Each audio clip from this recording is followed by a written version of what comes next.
Ramakrishna Hari. Leads Marathi मित्रमंडळ यांचे विद्यमाने श्रीमद भगवद्गीता निरूपण अहिल्यानगरी निवासी परमपूज्य स्वामी श्री रामकृष्ण क्षीरसागर महाराज यांचे कृपेने आपण निरूपणास प्रारंभ करूया. प्रार्थना. ब्रह्मानंदम परमसुखदम केवलम ज्ञानमूर्तिम द्वन्द्वातीतं गगनसदृशं तत्त्वमस्यादिलक्ष्यम् एकं नित्यं विमलमचलं सर्वधी साक्षिभूतं भावातीतं त्रिगुणरहितं सद्गुरुं तन्नमामि. ओम. गुरुर्ब्रह्मा गुरुर्विष्णू गुरुर्देवो महेश्वरः गुरुर्साक्षात् परब्रह्म तस्मै श्री गुरवे नमः. गुरवे नमः. गुरवे नमः. वसुदेवसुतं देवं कंसचाणूरमर्दनम् देवकी परमानन्दं कृष्णं वन्दे जगद्गुरुं. श्रीकृष्णं वन्दे जगद्गुरुं. आपण भजन करूया. श्री कृष्ण गोविंद हरे मुरारे हे नाथ नारायण वासुदेव. श्री कृष्ण गोविंद हरे मुरारे हे नाथ नारायण वासुदेव. श्री कृष्ण गोविंद हरे मुरारे हे नाथ नारायण वासुदेव. श्री कृष्ण गोविंद हरे मुरारे हे नाथ नारायण वासुदेव.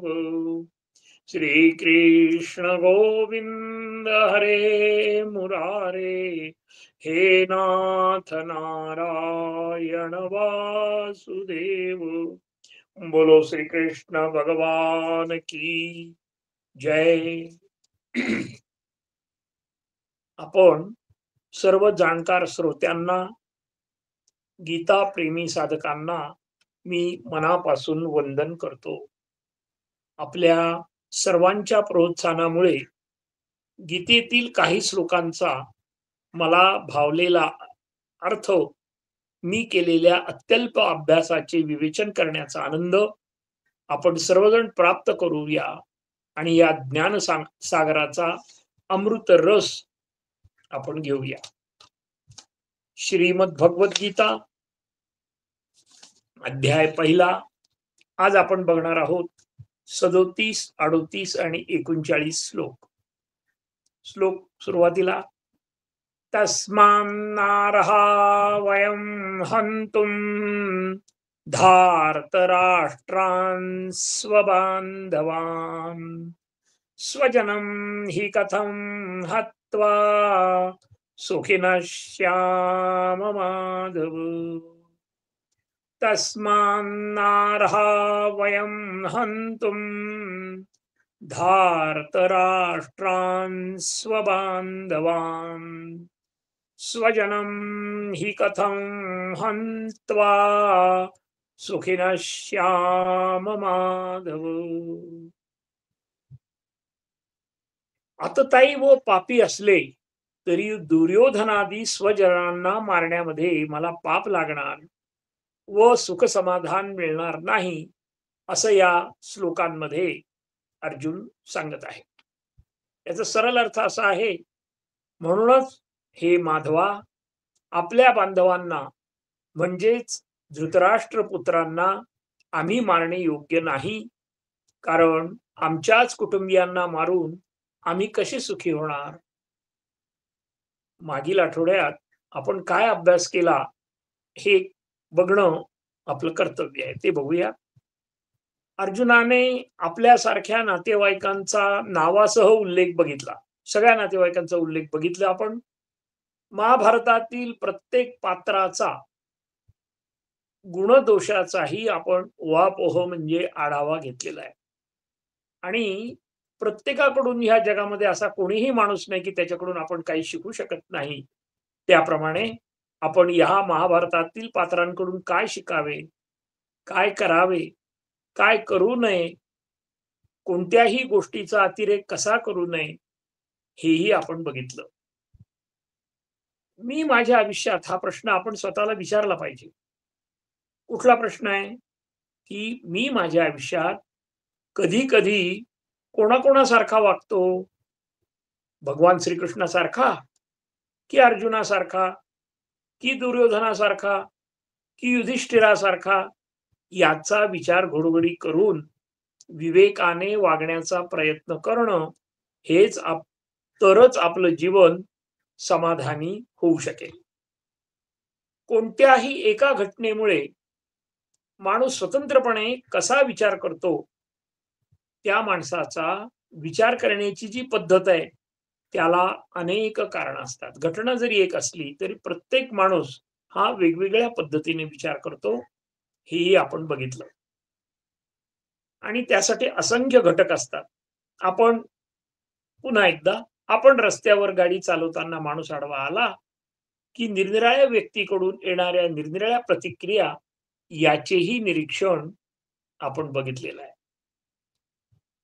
आपण हेही बघितलं की श्रीमद भगवद्गीतेतील एक एक श्लोक हा एक मंत्र आहे आणि त्याचा आपल्या जीवनावर कसा चांगला उपयोग करून घ्यायचा, एकाग्रता, विश्वास आणि श्रद्धा निर्भेळपणे ठेवली की खरी गीता आपल्या अंतःकरणामध्ये उतरलीच म्हणून समजायला हरकत नाही.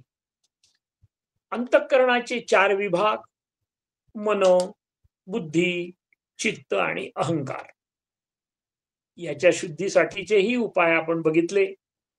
त्यामध्ये भक्ती करणे, साधना करणे, मनातल्या मनात कमीत कमी इच्छा ठेवणे, सनातन धर्माची पुस्तकं, पोथ्या जमेल तसं वाचणं, ऐकणं, चांगले विचार ऐकणे, पाहणे, लिहिणे, संतांच्या संगतीत राहण्याचा प्रयत्न करणं, त्यांची प्रवचन वारंवार ऐकून त्यावर मनन व चिंतन करणं, शुद्ध, ताजा, सात्विक आहार घेणं, नकारात्मक विचारांना मनात थारा न देणं, यामुळे आपलं अंतःकरण शुद्ध होते.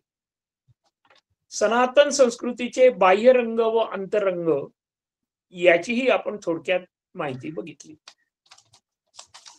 आता या श्लोकामध्ये अर्जुनाने भगवंताला माधव असं म्हटलेलं आहे. आता भगवंताचे 1000 नाव आहेत आणि प्रत्येक श्लोकाला वेगवेगळं जे नाव वापरलं आहे त्याच्या मागे काही उद्देश आहेत, ते आपण थोडक्यात बघणार आहोत. माधव या शब्दाचा मदितार्थ मायः, श्रियः, धवः, पतिः, माधवः. मा म्हणजे लक्ष्मी, लोकमाता. तिचा जो धव म्हणजे पती, तो माधव. माधव हेही कृष्णाचे अत्यंत लोकप्रिय नाव आहे. माधव ह्या शब्दाने जगाची माता पिता यांचीही आठवण येते. माधव या शब्दाचा दुसरा अर्थ मधुकोश. तो परमात्मा सर्व माधुर्याचे भांडार आहे.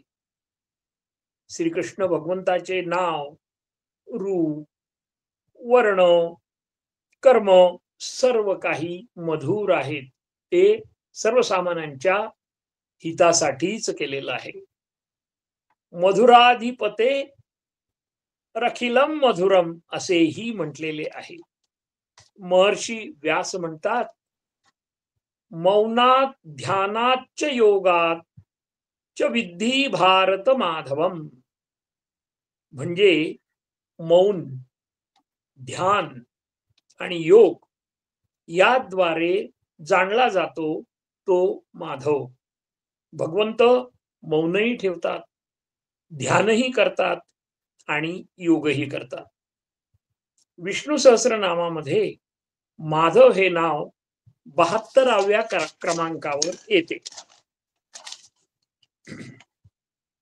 अर्जुनाने विचार केला की राजकीय कारणांसाठी स्वजनांची हत्या करण्यापेक्षा धर्माच्या आधारावर व सात्विक वृत्तीने कौरवांना क्षमा करणं योग्य आहे. केवळ भौतिक सुखासाठी, धनधान्याच्या समृद्धीसाठी, वैयक्तिक स्वार्थासाठी अशा हत्या करणं योग्य नाही. राज्य व त्यापासून मिळणारे सुख हे नित्य व निरंतर नाही, कारण संसार हा मिथ्या आहे. म्हणून आपल्या आत्मजनांची हत्या करून शाश्वत मुक्ती हे आपलं सर्वांचं ध्येय आहे आणि स्वतःचे जीवन आपण का संकटात घालावे, अशा प्रकारचे विचार अर्जुनाने केलेले आहेत. श्रीमद भगवत गीतेत प्रत्यक्ष भगवान श्रीकृष्णजी बोलत आहेत आणि ऐकणारे कोण कोण आहेत? अर्जुन आहे, संजय आहे व धृतराष्ट्र आहे. प्रत्येक जण आपापल्या विचारानुसार हे ज्ञान ग्रहण करत आहे. माझ्या जीवनाची उंची व दर्जा सारखा सुधारावा याचा विचार करणं हे अपेक्षित आहे आपण सर्वांना. ज्ञानेश्वरीच्या अध्याय क्रमांक 1 व ओवी क्रमांक 62 प्रमाणे अहो अर्जुनाची पांती परिसणया योग्य होती, तीही कृपा करुनी शांती अवधान घ्यावे. याचा अर्थ गीतेच्या ग्रंथाचा अभ्यास करताना आपण अर्जुनाच्या पंक्तीत म्हणजे रांगेत बसावं. अर्जुनाची योग्यता आपल्या अंगात हळूहळू निश्चित येणार आहे. सुरुवातीला हे अवघड वाटते, पण हे अशक्य मात्र मुळीच नाही. यासाठी आपले मन मात्र शुद्ध असण्याचा आपण प्रयत्न करायचा आहे. आपले मनाचे सगळे संकल्प चांगले असले की आपलं मन शुद्ध होतं. सर्वे भवन्तु सुखिनः, सर्वे सन्तु निरामया, सर्वे भद्राणि पश्यन्तु मा कश्चित् दुःखमाप् भवेत्. अशा प्रकारचे संकल्प सगळ्यांविषयी चांगले असले पाहिजेत. अर्थात सर्वजण सुखी होऊ देत, सर्व दुर्बलतेपासून मुक्त होऊ देत, सर्वांना चांगुलपणा पाहू देत, दुःखाचा नाश होऊ दे, अशी मनाची पक्की धारणा झाली रे झाली की आपली बुद्धी सुद्धा शुद्ध व्हायला सुरुवात होते. बुद्धीचं काम काय आहे? आपण मागे बघितलं की बुद्धीचं काम आहे निश्चय करणे, अत्यंत शास्त्र शुद्ध विचार करावा. शुद्ध बुद्धी म्हणजे आपल्या बुद्धीचे सर्व निर्णय हे परमेश्वराच्या बुद्धीशी अनुकूलच असावे. ज्याप्रमाणे आपण एखाद्या ऑफिसमध्ये काम करत असू तर आपलं वैयक्तिक मत काही जरी असलं तरी आपल्या साहेबांचं, आपल्या बॉसचं जसं मत असतं त्याच मताने आपल्याला काम करावं लागतं. तर आपण परमेश्वराची मुलं आहोत, त्याच्याच आनंदाने, त्याच्याच आनंदासाठी आपण जर काम केलं तर आपल्याला सर्व प्रकारचं सुख आणि समाधान मिळणार यात शंका नाही. कारण परमेश्वर जो निर्णय घेतो तो सर्व जगाला अनुकूलच असतो, अशीच आपली बुद्धी असावी. आता बुद्धीचे 2 प्रकार असतात, प्रवाह असतात. एक शुद्ध बुद्धी आणि एक अशुद्ध बुद्धी. आपणच आपला अभ्यास करायचा आहे आणि हे अत्यंत महत्वाचं आहे. प्रत्येक व्यक्तीत हे दोन्हीही प्रवाह असतात, त्यातून कोणीही सुटलेला नाही. फक्त जो चांगला असतो तो अशुभ प्रवाह जो आहे तो आटवून टाकतो, जाणीवपूर्वक आटवून टाकतो. अशुभ विचाराला त्याला हाकलून देतो मनातून व बुद्धीतील शुभ प्रवाहाला तो वाट मोकळी करून देतो. चांगल्या गोष्टी घ्यायच्या, वाईट गोष्टी सोडून द्यायच्या. आणि तो तसा नसतो. तो तसा नसतो. त्याची कधी बुद्धी शुभ असते, कधी अशुभ असते. तुम्ही आम्ही तसेच आहोत. आपली बुद्धी कधी-कधी चांगले विचार येतात, कधी-कधी वाईट विचार येतात. आपलाच आपण अभ्यास करायचा आहे. असं दोन्हीही असतं. पण भगवंतांनी जी राक्षसाची निर्मिती झाली आहे, त्यांच्यासाठी काय आहे? की जे दुष्ट, वाईट लोक असतात, ते आपल्या मनातला शुभ प्रवाह हा आटवून टाकतात आणि अशुभालाच वाट मोकळी करून देतात. अशा प्रकारे उच्च, मध्यम व कनिष्ठ अशी बुद्धी असते. अशा उच्च प्रतीची शुद्ध बुद्धी माझ्याकडे असेल, तरच मला गीतेचा पूर्णतः उपयोग होईल. आणि आपल्यासमोर वाल्याचं उदाहरण आहे आणि तो वाल्याचा वाल्मिकी झाला. त्यामुळे आपण तर तेवढे निश्चित वाईट नाही. त्यामुळे आपली सर्वांगीण प्रगती करणं हे आपलं कर्तव्य आहे. हे आपल्याला वारंवार ऐकायचं आहे. अर्जुनाच्या मनामध्ये भावनेमुळे संघर्ष झाला. काय झालं अर्जुनाच्या मनामध्ये? तर अर्जुनाला धर्माविषयी प्रेम होतं. आपल्या सर्व नातेवाईकांविषयी कळवळा होता आणि आपले गुरुजन व ज्येष्ठ यांच्याविषयी कृतज्ञता बुद्धी होती. आपण गीतेचा अभ्यास करण्याचा मूळ हेतू आहे की मुक्त होणं, मोक्ष मिळवणं. जर आपलं दैनंदिन जीवन अनुकूल नसेल तर अनेक संघर्षातून अशांती, धुसफूस, अस्वस्थता निर्माण होते. नेहमी आपल्या अंतःकरणामध्ये आपण डोकावून बघायचंय. काहीही होतंय, काहीही होतं ते संपवायचं असेल तर गीता शास्त्राचा जीवनामध्ये उपयोग केला पाहिजे. आणि तो उपयोग केला तर जीवनाचे संघर्ष हळूहळू निश्चित संपतील. प्रत्येक जीवनात संघर्ष हा असतोच. सिंहालाही संघर्ष असतो, हरणालाही संघर्ष असतो. आपण सिंहाचं जर वृद्धपण बघितलं ते अत्यंत कठीण असतं. त्याचे दात नसतात, त्याचे नख नसतात आणि त्यावेळेस त्याला काहीही खायला मिळत नाही. म्हणजे प्रत्येकालाही अडचण असती, संघर्ष हा असतोच. एक बलवान असतो, बाकीचे कमी अधिक बलवान असतात. आपण ह्या संघर्षाने मनाला आतल्या आत दाबून ठेवायचं, धुमसायचं, तळमळायचं, रडायचं असतं. कोणालाही कळू न देता असं आपलं जीवन असह्य असतं. आपणच आपल्या मनाला विचारा. पण त्यासाठी एक उपाय आहे आणि तो उपाय असा आहे की भगवंताबरोबर अनुसंधान पाहिजे. आपण भगवंताशी बोललं पाहिजे.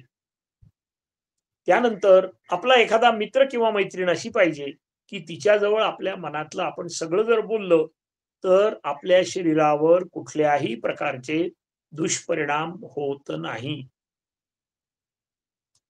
पण ह्या संघर्षातला संघर्षपणा जर काढून टाकला तर या जीवनामध्ये सोसण्यासारखं काहीच राहत नाही.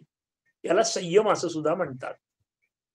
आता संघर्षमुक्त जर जीवन जगायचं असेल ना तर गीता शास्त्राचा अभ्यास करणे हाच एकमेव पर्याय आहे. आता गीता ऐकणारा अधिकारी कोण? तर आपलं मन शुद्ध ठेवायचं इथपर्यंतच आपण बघणार आहोत. वेदांत शास्त्राचा अभ्यास हाच एकमेव पर्याय आहे. या शास्त्राचा गुरुच्या मार्गदर्शनाने वर्तमान काळातील संघर्षाचा ताळमेळ घालता आला पाहिजे. सावधपणा, हुशारी, चतुरपणा ही आवश्यक बाब आहे. हे जमलं की आपलं जीवन आनंदमय व समाधानी होते. या जगामध्ये आनंदमय जीवन जगण्यासारखी सोपी गोष्ट नाही. आता हे म्हणायला खूप सोपं आहे, परंतु आपण जर 3 वर्षाच्या बालकाकडे सूक्ष्म निरीक्षण केलं तर त्याच्या मनामध्ये काहीही पाप नसतं आणि तो सर्वांशी सारखाच वागत असतो. पण माणसाचं असं आहे की समोरचं जीवन अत्यंत दुःखी आहे हे सांगण्यास व मानण्यास मनुष्य अत्यंत पटाईत आहे. अत्यंत पटाईत आहे. या सगळ्यातून एकच मार्ग जो आमच्या गुरूंनी सांगितला, मी पण आपल्याला सांगतो, की तो म्हणजे गीता पठण, मनन, चिंतन आणि विवेकपूर्ण आचरण. आपली जीवन पद्धती सुधारून घ्यायची. संघर्षरहित जीवन, शांत जीवन, सुखी जीवन, तृप्त जीवन, निर्भय जीवन या सगळ्यांची व्यवस्था या ग्रंथामध्ये आहे. आपण मागे बघितलं की जेव्हा दूध घेतलं जातं त्यावेळेस त्या दुधामध्ये काय काय विटॅमिन्स आहेत, काय काय मिनरल्स आहेत, तर याचा जर आपण अभ्यास करून अत्यंत प्रेमाने जर ते दूध घेतलं तर त्याला अंगी लागणं असं म्हणतात. मी तर म्हणेन अन्नाच्या बाबतीत सुद्धा आपण असंच वागलं पाहिजे. आता गीता पठण श्रवण करण्यापूर्वी आपले अंतःकरण शुद्ध असावे. आता अंतःकरण शुद्ध कसे करायचे, तर मनात चाललेले जे कोलाहल आहेत ना आपल्या, ते हळूहळू थोडे थोडे नाहीसे करायचे, प्रयत्नपूर्वक कमी करायचे. कमीत कमी ह्या 1 तासासाठी त्यांना सांगायचं की जरा थोडा वेळ थांबा, तुम्ही होल्ड ऑन. या मनाच्या अस्थिरतेचे प्रमुख कारण जे आहे, जे वास्तव आहे, ते सामान्य माणूस स्वीकारत नाही. वस्तुस्थिती काय आहे, अशी अशी अडचण आहे, ठीक आहे, एक्सेप्टेड, मान्य आहे. याचं कारण भावना व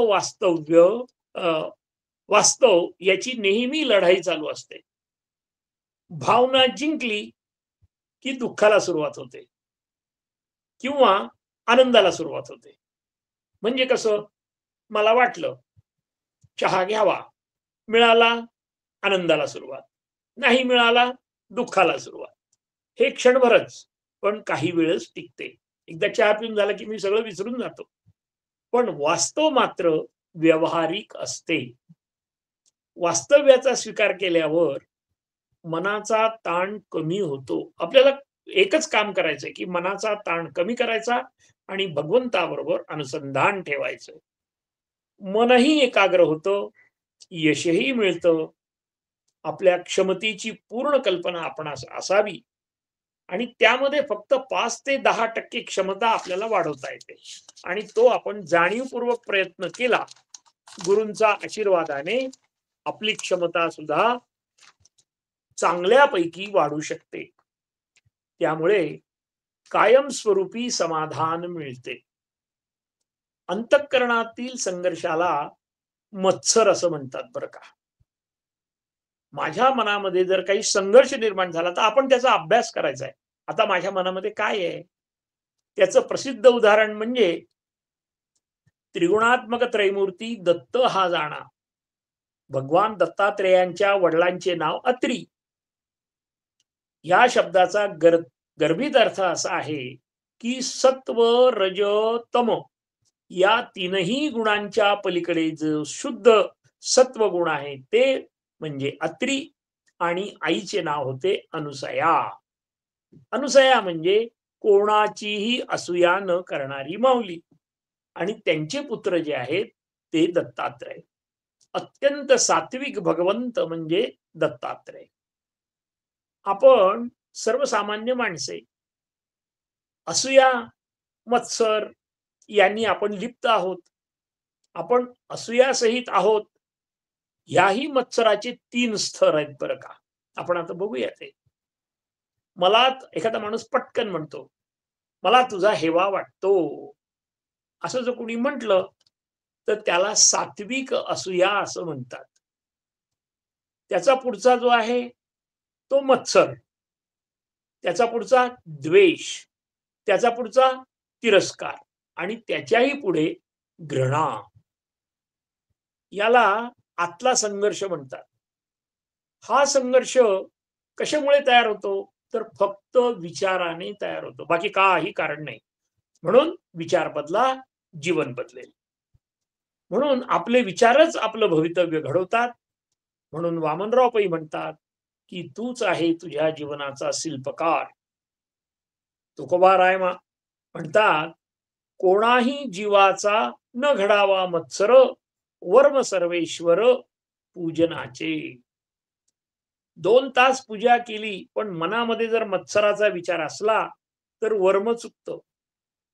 आपण आपलं जीवन, विचार, कर्म अत्यंत शिस्तबद्ध ठेवावे, म्हणजे सर्व काही ठीक होईल आणि भगवंताला शरण जाऊन जे आहे ते प्रारब्ध आहे, अर्थात प्रारब्ध सुद्धा 20%च आहे असं गीता सांगते. अत्यंत महत्वाचा हा मुद्दा आहे. काही आपले मित्र असतात, ते काय म्हणतात, काय माझ्या नशिबात आहे बाबा, आता काय करणार आहे. त्यावेळेस त्याला हा दाखला द्यायचा आहे. या भगवंतांनी एखादं कार्य, आपलं कुठल्याही क्षेत्रामध्ये आपण काम करत असा, तर त्यासाठी काय काय लागतं, तर 5 गोष्टी लागतात. तर त्या आता आपल्याला गीतेमधल्या 18व्या अध्यायातील श्लोक क्रमांक 14 मध्ये भगवंतांनी सांगितलेले आहेत. आपल्याला ते येणार आहेत, परंतु ह्या आत्ताच माहिती असणं गरजेचं आहे. अधिष्ठानं तथा कर्ता करणंच पृथक् विधम विविधाच पृथक् चेष्टा दैवं चैत्रा चैवात्र पंचमम.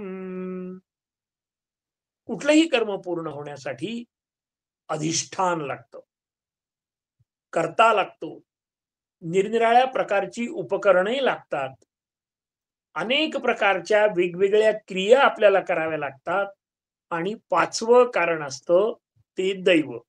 दैव किती टक्के? फक्त 20%. बाकी सगळ्या गोष्टीला आपणच जबाबदार असतो. उदाहरण दाखल विचार केला की आपल्याला गीतेचा अभ्यास करण्याची, ऐकण्याची बुद्धी होणे, यास एकूण 5 महत्वाची कारण आहेत बरं का. आपलं अधिष्ठान काय आहे? आपलं अधिष्ठान परमेश्वर आहे, किंवा आपलं शरीर आहे. आपलं शरीर ऐकत असतं ते. कर्ता हा आपला जीवात्मा आहे. निरनिराळी उपकरणे म्हणजे मोबाईल, नेटवर्क, विविध महानुभावांचे मनापासूनचे सहकार्य, तांत्रिक सहकार्य, आपण सर्व ऐकणारे महानुभाव, ज्याच्या साहाय्याने ऐकतात ते कान, मोबाईल, आणि विविध क्रिया म्हणजे वाचणे, लिहिणे, ऐकणे, आणि सर्वात महत्वाचे आपले पूर्व सुकृत किंवा नशीब किंवा दैव किंवा परमेश्वराची कृपा, या 5 वस्तूंचा सुरेख संगम झाला रे झाला की आपणा सर्वांचा गीतेचा अभ्यास होतोच. थोडक्यात अधिष्ठान, कर्ता, उपकरणे, क्रिया आणि भगवंत कृपा. जीवनात कोणत्याही गोष्टी पूर्ण होण्यासाठी, यशस्वी होण्यासाठी वरील गोष्टी आवश्यक आहे असे आपण वरील श्लोकामध्ये स्पष्ट केलेलं आहे.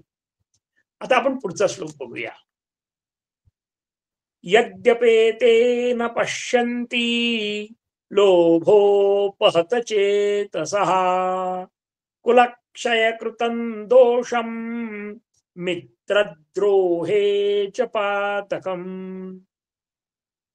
यद्यपेते न पश्यन्ति लोभोपहत चेतसः कुलक्षयकृतं दोषं मित्रद्रोहे च पातकम्.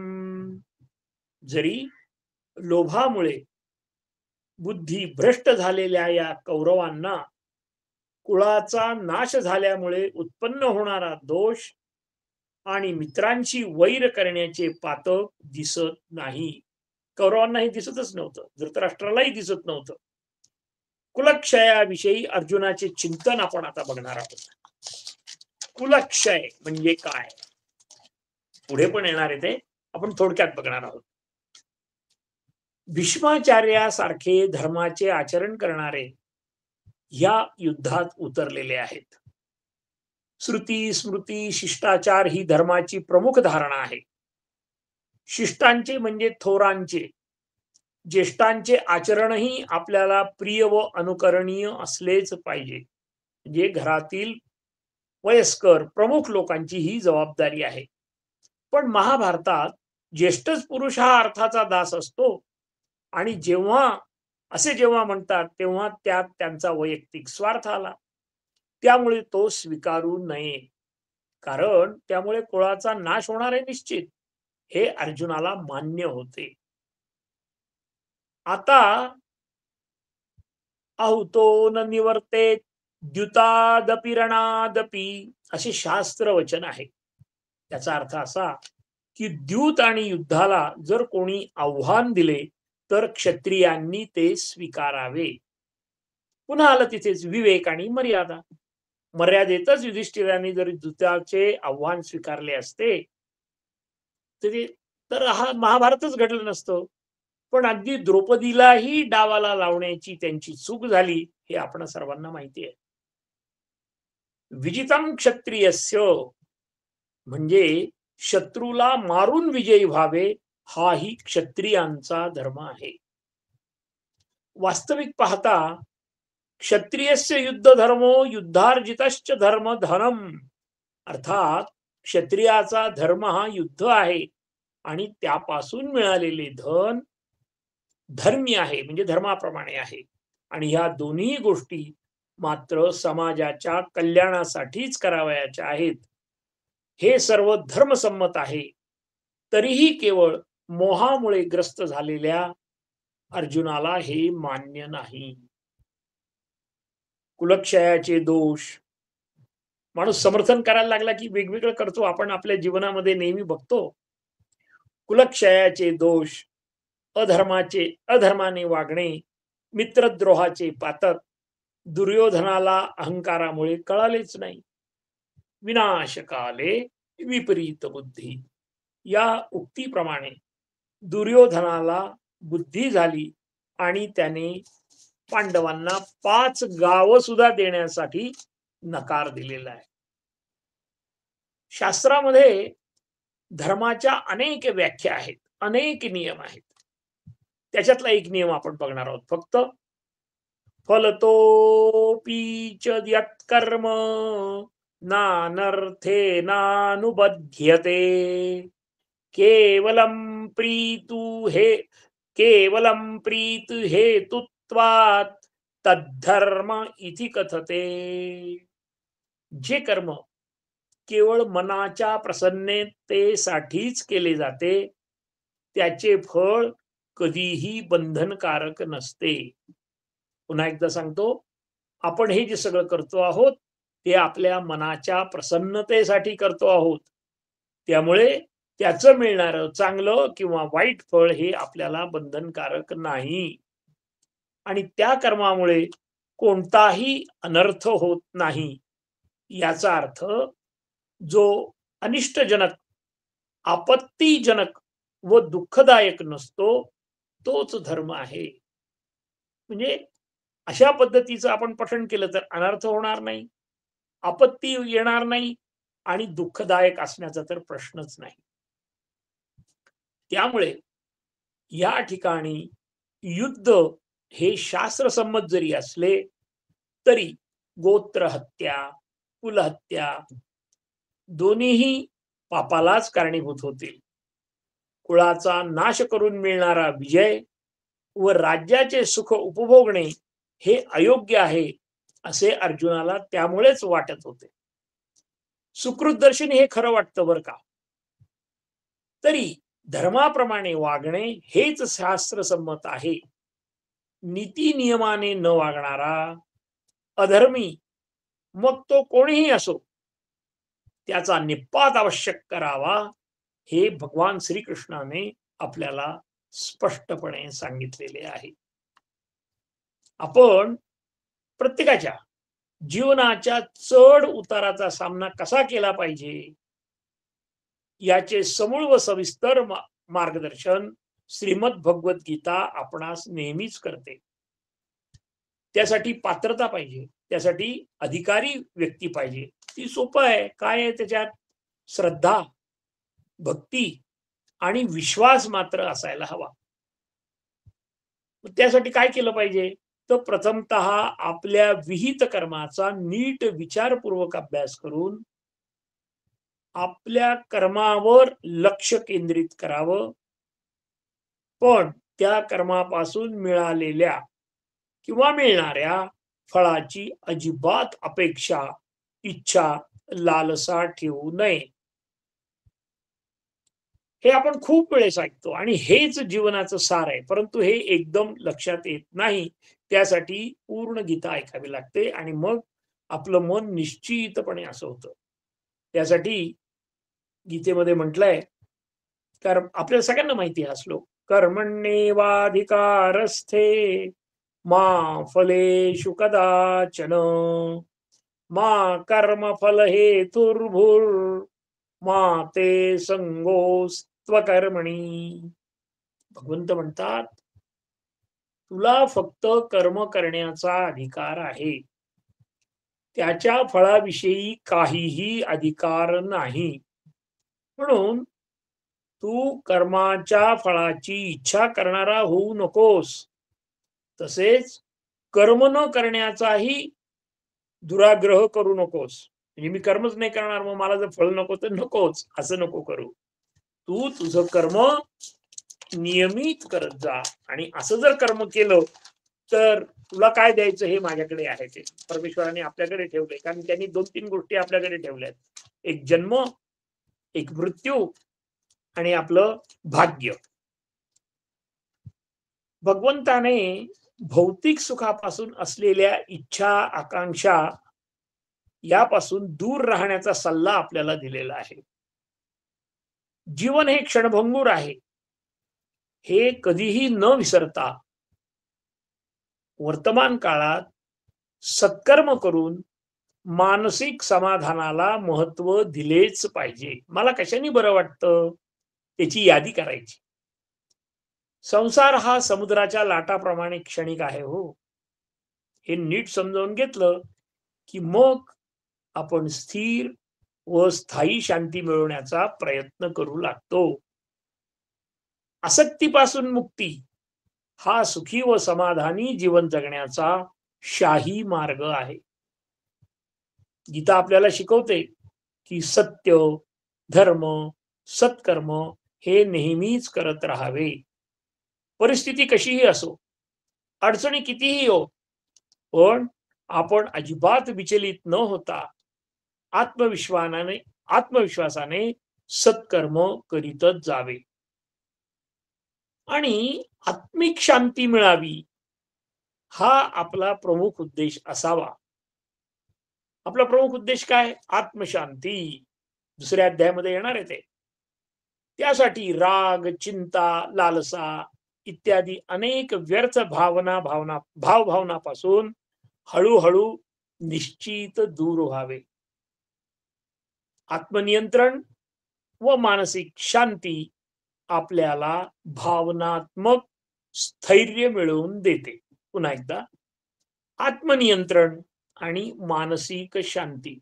आणि त्याचं सुंदर उदाहरण आहे, म्हणजे अर्थात हे पूर्वीच्या काळचं उदाहरण आहे, की एखाद्या गरीब घरामध्ये आई आणि मुलगा आणि पोळी एकच आहे, उदाहरण म्हणून.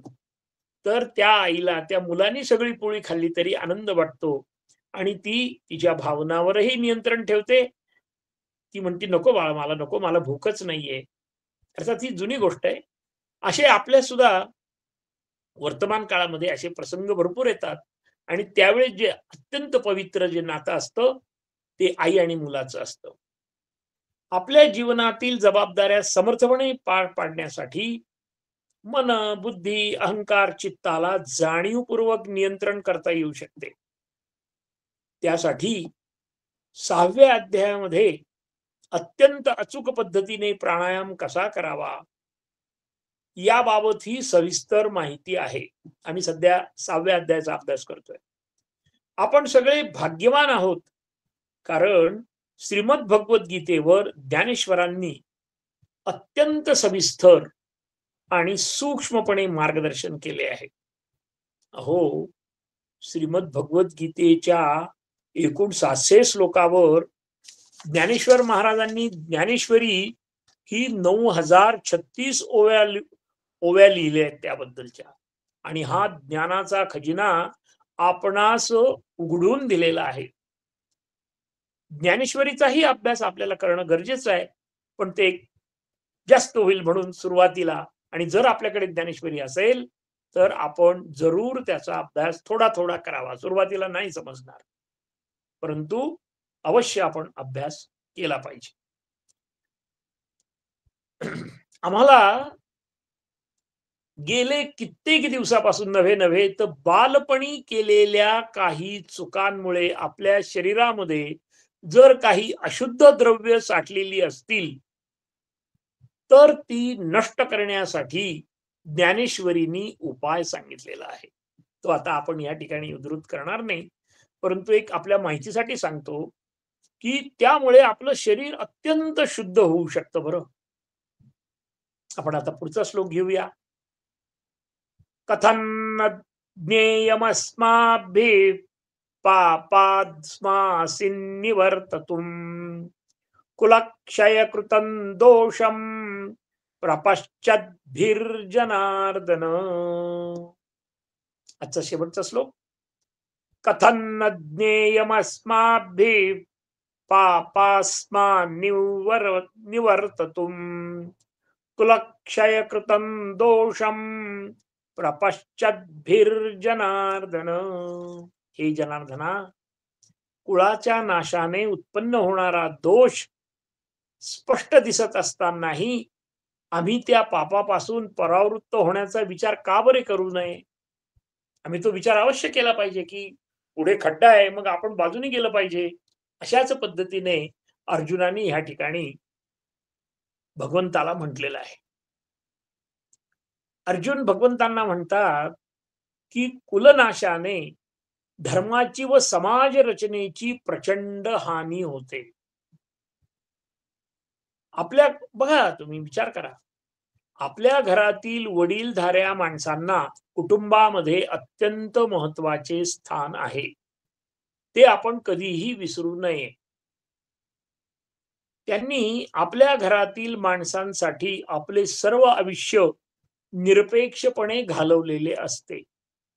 आणि आपल्या मुलाबाळांना सुद्धा आपण बोलता बोलता त्याची जाणीव करून द्यायला काही हरकत नाही.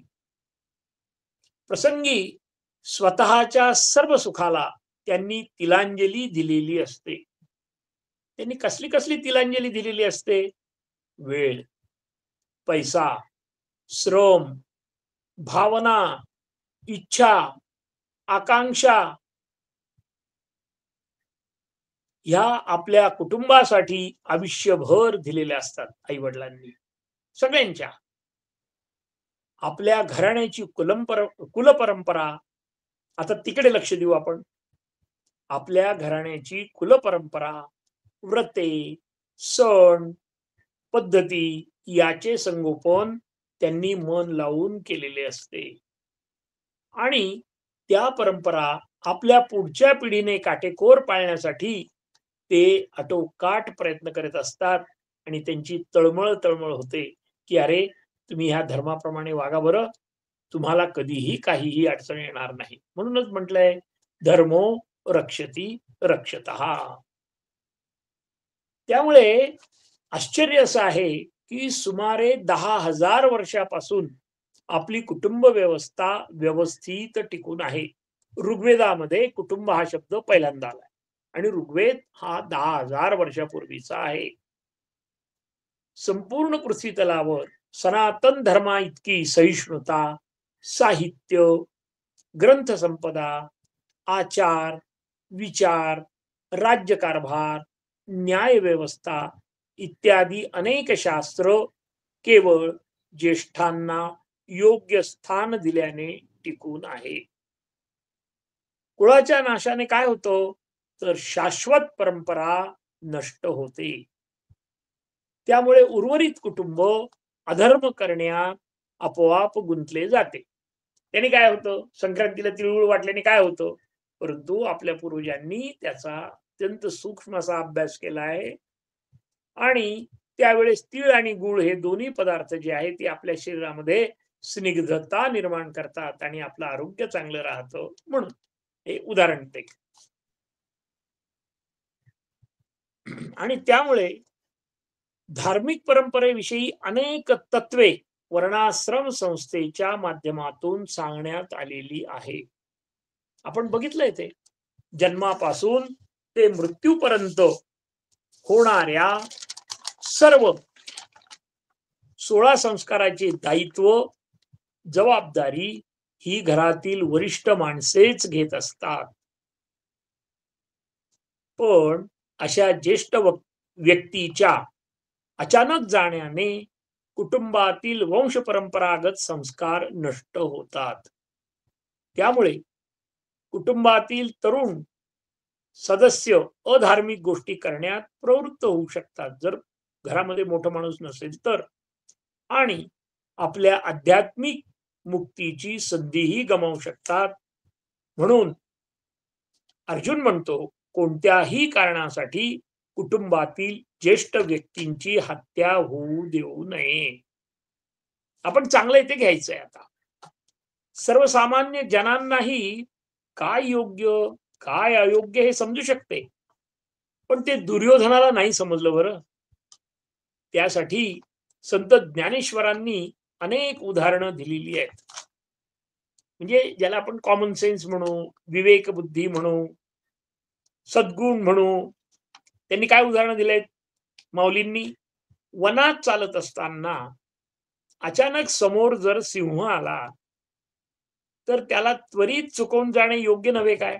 योग्यच आहे. त्याला समोर जाऊन आपण शहाणा माणूस जाईल का? आणि शहाणा माणूस गेला तर तो मृत्यूच ओढवून घेणार आहे. समोर वणवा पेटलाय, उदाहरण दुसरं, वणवा पेटलाय समोर, आणि आपण तिथून त्वरित निघून जाणे श्रेयस्कर आहे. आता रात्री आपण प्रवासाला निघालो. आता तिथे 2 ठिकाणी, एक अंधाराचा रस्ता आहे आणि एक उजेडाचा रस्ता आहे. मग उजेडाच्या रस्त्याने जाणं हे शहाणपणाचं नाही का? म्हणून कुळाचा नाश करणे, ज्येष्ठांना ठार मारणे हे निश्चित अयोग्य आहे असे अर्जुन, आता हे वाक्य, हा शब्द महत्वाचा, मायेच्या प्रभावाने म्हणू लागला, की जे क्षत्रिय धर्माच्या अगदी विरुद्ध होते. आपणास हे माहिती आहे की अधर्माची साथ कोणीही कोणालाही आणि कधीही देऊ नये, कारण त्याचे दुष्परिणाम अनेक पिढ्यांना भोगावे लागतात. म्हणून कोणतेही पापकर्म अजिबात करू नये, कारण पाप करताना क्षणिक सुख मिळतं, पण अंतिमतः ते आपल्याला दुःखाच्या खाईत लोटल्याशिवाय राहत नाही. आता आपण सद्गुरू ह्या विषयावर बघणार आहोत. आपल्याला जर मुक्ती पाहिजे असेल तर क्षणोक्षणी आपल्याला सद्गुरूंची गरज आहे. सद्गुरू म्हणजे ह्या जगामध्ये अशी एकही व्यक्ती नाही, म्हणजे भारतीय संस्कृतीमध्ये, सनातन संस्कृतीमध्ये, की गुरु नाही. सगळ्यांना गुरु आहेत. तात्पर्य असं आहे की आता गुरु आणि सद्गुरू यांची आपण थोडक्यात थोडीशी माहिती घेणार आहोत. आता आपण गुरु आणि सद्गुरू यांच्याबद्दल अत्यल्प माहिती घेणार आहोत. गुरुगीतेमध्ये जो उल्लेख आहे तो खूप प्रचंड आहे.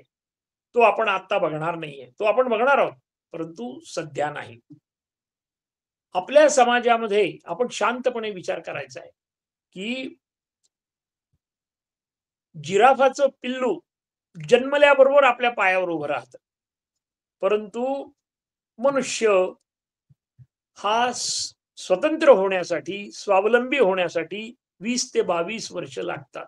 डॉक्टरांना स्वावलंबी होण्यासाठी तर 30 वर्ष लागतात किंवा जास्त. तात्पर्य असं आहे की त्यामुळे आपल्याला जन्मल्यापासून सद्गुरू लागतात.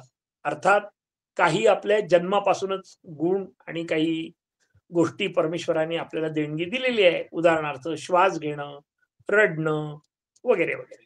त्याच्या खोलात नाही जाणार आपण. आपल्या समाजामध्ये काही कुटुंबामध्ये सातत्याने ज्ञानाची उपासना चालते. माझी तुम्हाला कळवळून हात जोडून नम्र विनंती आहे की घरामध्ये 2-2, 3-3 धार्मिक पुस्तकं पाहिजेत. गीतानं 4 पाहिजेत. कशासाठी? कधी मुलगा बघेल, कधी पत्नी बघेल, कधी आपण बघू, आणि प्रत्येक रूम मध्ये एक एक पाहिजे, म्हणजे हाताशी आली की आपल्याला हळूहळू समजेल, एकदम नाही समजणार. ज्ञानाची उपासना करताना अनेक माणसे अनेक वर्ष अभ्यास करतात आणि मग त्यांच्याकडे हळूहळू ज्ञानाचा साठा निर्माण होतो. गुरु शिष्य परंपरा हा ज्ञान मिळवण्याचा राजमार्ग आहे. पूर्वीच्या काळी गुरुकुल पद्धती होती. त्यात गुरूंच्या सान्निध्यात राहून ब्रह्मचर्य आश्रमामध्ये सर्व विद्या गुरूंकडून शिकवली जात असे. त्यासाठी तप, ब्रह्मचर्य व श्रद्धा हे प्रमुख निकष शिष्याकडे असावेत अशी अपेक्षा असे. शिक्षणासाठी गुरुकडे जावे लागते. आता बघा, गायन शिकण्यास गायकाकडे जायचंय, चित्र शिकण्यासाठी चित्रकाराकडे जायचंय. त्याप्रमाणे आता हे महत्वाचं बरं का, आत्मज्ञान प्राप्त होण्यासाठी आत्मज्ञानी पुरुषाकडेच जावे लागते. आता आत्मज्ञानी पुरुष ओळखणं तसं सोपं नसतं. आपल्याला सद्गुरूची लक्षणे समजणे अत्यंत आवश्यक आहे. सद्गुरू हा महापुरुष असतो. तो दैवी संपत्तीने ओतप्रोत भरलेला असतो. त्याच्या अंगी काम, क्रोध, लोभ, मोह, मत्सर अजिबात नसतो. संतांच्या किंवा सद्गुरूंच्या 7 गोष्टी बघायच्या नसतात बरं का. आपण जर काही गुरु बघितले, त्यांचं नाव घेणं अयोग्य आहे, पण आपण लक्षात घ्या की गुरुचं कधी वय बघायचं नाही. आपण शंकराचार्यांचं बघा, ज्ञानेश्वर माऊलींचं बघा, वय बघायचं नसतं. शरीराचा रंग बघायचा नसतो. नाक, डोळे कसे आहेत तेही बघायचं नसतं. नातेवाईक कसे आहेत तेही बघण्याचं काही कारण नाही. त्यांचं लौकिक शिक्षण, त्यांची विद्या किती झाली आहे त्याच्याही चौकशा करायच्या नाही. त्यांची भाषा शुद्धी कशी आहे हे सुद्धा आपण बघायचं नाही. आणि त्यांचं घर दार वगैरे काही बघायचं नाही. मग आता सद्गुरू ओळखायचे कसे? तर सद्गुरूंच्या बाह्य अंगावरून न ओळखता त्यांच्या अंतरंगातील धारणा बघावी. त्याच्यासाठी ज्ञानचक्षु तर येतील प्रयत्नाने, तसं काही अवघड नाही येते.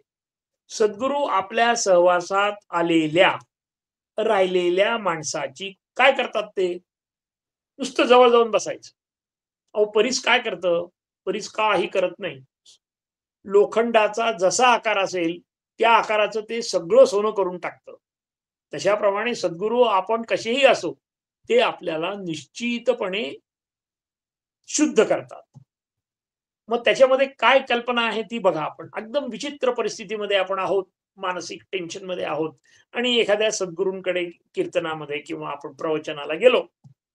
तिथं गेल्यानंतर काय होतं त्याचा आपणच आपला अभ्यास करायचा आहे. ती आपली देहबुद्धी कमी करते, आपल्या वासना कमी होतात, आपले विचार कमी होतात, आपली काळजी कमी होते आणि आपल्याला भगवंताबद्दल प्रेम वाटायला लागतं. हे एकदा आपल्या लक्षात आलं की आपण समजून घ्यायचं की हे गुरु आहेत किंवा सद्गुरू आहेत. आता गुरु आणि सद्गुरूचा फरक जो आहे तो आपण नंतर बघू. सद्गुरू सर्व जगाला भगवंताची अगाध लीला समजतात. चांगला माणूस आला तरी ते म्हणतात हे भगवंताचं रूप आहे. वाईट माणूस आला त्यांना दर्शनाला तरी सुद्धा ते म्हणतात की हे सुद्धा भगवंताचं रूप आहे, अशी त्यांची ठाम धारणा झालेली असते. दुसरी गोष्ट, जगातील कोणत्याही गोष्टीची त्यांना ओढ नसते. जगामधल्या ज्या काही गोष्टी आहेत कुठल्याही गोष्टीची त्यांना ओढ नसते. मिळतंय का? ठीक आहे. नाही मिळालं का? त्याच्याहून ठीक आहे. जगातील दीन व दुःखी लोकांबद्दल त्यांच्या मनामध्ये अत्यंत करुणा असते. ते नेहमी निर्भय असतात. कधीही कशाबद्दल त्यांना भीतीच वाटत नाही आणि त्यामुळे ते नेहमी प्रसन्न असतात. प्रसन्न असण्याचं काय कारण आहे? कशालाही भ्यायचं नाही. आम्ही काय कुणाचे खातो तो देव आम्हाला देतो. त्याच्या मनात आलं तेव्हा घेऊन जाईल. त्यामुळे घाबरटपणा कधीही माणसाने ठेवायचा नाही आणि ते सद्गुरूंच्या सान्निध्यामध्ये होतं आणि त्यामुळे सद्गुरू हे नेहमी निर्भय असतात. त्यामुळे ते नेहमी प्रसन्न असतात. कठीण प्रसंगात, सुखात, दुःखात, संपत्तीत, विपत्तीत, मान अपमान प्रसंगीही ते स्थिर असतात. म्हणजे कोणत्याही प्रसंगामध्ये त्यांच्या बाह्य व अंतर्मनावर कोणताही चांगला किंवा वाईट परिणाम होत नाही. कारण त्यांना भगवंताबद्दल दृढ विश्वास असतो. अंतकाळी सुद्धा त्यांच्या चेहऱ्यावरचे तेज लोप पावत नाही. अशा महान सद्गुरूच्या सहवासात राहण्याचा योग येण्यास महद्भाग्य लागते. पण प्रयत्न केला तर निश्चित मिळतं बरं का हे भाग्य. त्यांच्या सहवासात आल्यावर आपले अंतःकरण आपोआप शुद्ध होते. आपले अज्ञान हळूहळू नष्ट होते. मनातील कामना, इच्छा, वासना क्षीण होतात किंवा कमजोर होतात. काळजी कमी होते. संकल्प विकल्प करू का नको करू का नको हे जे मनाची जी धारणा आहे ती पण कमी होते. आणि सद्गुरूवर जर मनापासून प्रेम करता आले तर आणखी काहीही साधन करण्याची गरज पडत नाही. त्यांच्या आज्ञेत साधकाने नेहमी राहावे. त्यांनी दिलेले नाम घ्यावे आणि आपल्या जीवनामध्ये जे जे घडेल त्यामध्ये केवळ आपल्या गुरूंची कृपा आहे हे ओळखून समाधानी राहावे. आपण आपल्या जीवनामध्ये अशा अचानक अनेक गोष्टी घडतात की आपल्याला कल्पनाही नसते की असं काही होऊ शकेल. आणि त्याचं कारण ही सद्गुरु कृपा आहे हे निश्चित आहे. आता हे निश्चित कशावरून? तर पूर्वीचे लोकांनी जे केलं त्या पद्धतीने आपण करतो म्हणून. आता शास्त्राप्रमाणे वागावं आणि इतर साधू संत जसे वागले तशा पद्धतीने वागावं म्हणजे मुक्ती मिळते, मोक्ष मिळतो. आता त्याचं एक छोटस उदाहरण आहे ते मी आपल्याला सांगतो. ज्ञानेश्वरीच्या एका श्लोकामध्ये असं म्हटलेलं आहे की जर तुम्हाला मोक्ष मिळवायचा असेल तर काय करा तुम्ही? तर सिंह झोपलेला असताना, थोडस गमतीचं उदाहरण आहे. सिंह झोपलेला असताना त्याच्या नाकातला केस काढायचा. नुसती कल्पना तर करा. सिंह झोपलेला असताना त्याच्या नाकातला केस काढायचा आणि जो महाविषारी साप आहे त्याच्या डोक्यावर जो मणी असतो, अशी एक धारणा आहे आपली, तर तो मणी घ्यायचा आणि त्या केसामध्ये तुम्ही मणी घालायचा आणि तो मणी आणि तो केस आपल्या गळ्यामध्ये बांधायचा. तुम्हाला परमेश्वर भेटून जाईल. म्हणजे हे थोडस विडंबनात्मक आहे.